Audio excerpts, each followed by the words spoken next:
政府近日公布按 IPCC 嘅第5次評估報告，全球變暖潛能最新數值計算，2023年香港溫室氣體排放量約為3450萬公噸二氧化碳當量，較2005年下降約2成，同2014年排放峰值相比，已經下降咗大約1/4。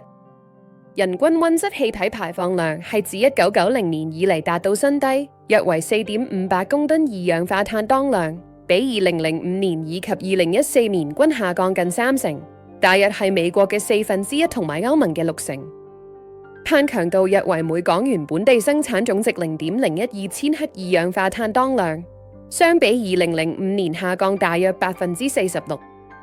發電仍然係本地溫室氣體嘅主要排放源，佔整體排放量約61%，運輸、廢物處理分別佔18%同8%。